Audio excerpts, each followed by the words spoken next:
दोस्तों, आलस्य को मनुष्य का सबसे बड़ा शत्रु माना जाता है। एक आलस्य इंसान पूरी जिंदगी में कभी सफलता प्राप्त नहीं कर सकता।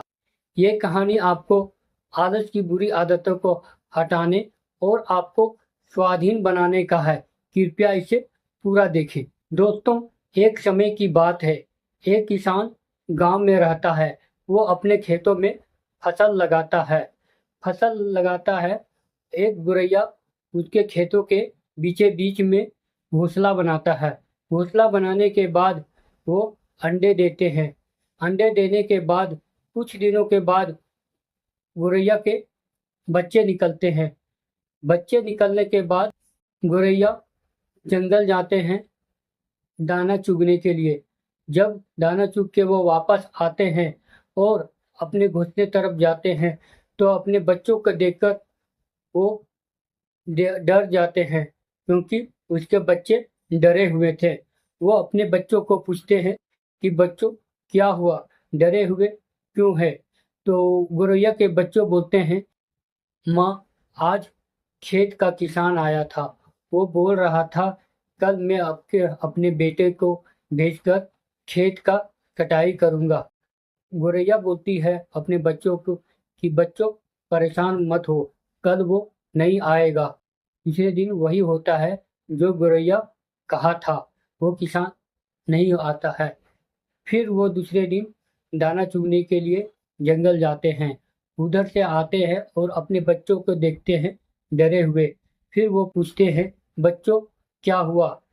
बच्चों बोलते हैं, माँ, कल किसान आया था, मजदूर को भेजकर फसल का कटाई कर देंगे। उसके माँ बोलती है, बच्चों, परेशान मत हो, कल वो नहीं आएगा। फिर सुबह वही होता है, वो मजदूर नहीं आता है। फिर तीसरे दिन वो दाना चुगने के लिए जाते हैं और उधर से जब आते हैं तो अपने बच्चों को देखते हैं डरे हुए। तो वो अपने बच्चों को पूछते हैं, बच्चों, डरे हुए क्यों हो, क्या हुआ? गोरैया बोल गोरैया के बच्चे बोलते हैं, माँ, कल किसान आया था, बोल रहे थे पहला दिन हमने बेटों को भेजा, नहीं आया। दूसरा दिन मजदूरों को भेजा, नहीं आया। तीसरे दिन वो खुद आना चाहता है। तो गोरैया बोलते हैं अपने बच्चों को कि बच्चों, वो किसान कल आएगा फसल काटने के लिए। गोरैया के बच्चे बोलते हैं कि माँ, ऐसा तो बहुत दिनों से हो रहा है कि फसल काटने आएगा, लेकिन कोई नहीं आता है। शायद फिर ऐसा ही होगा। वो गोरैया उनकी माँ बोलते हैं, नहीं बच्चों, कल वो जरूर आएगा।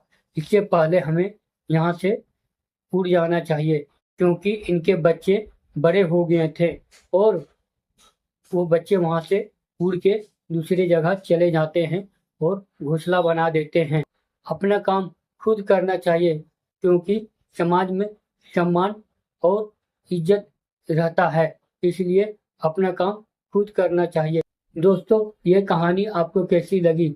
अगर अच्छी लगी तो लाइक कीजिएगा, शेयर कीजिएगा, सब्सक्राइब कीजिएगा। जय हिंद।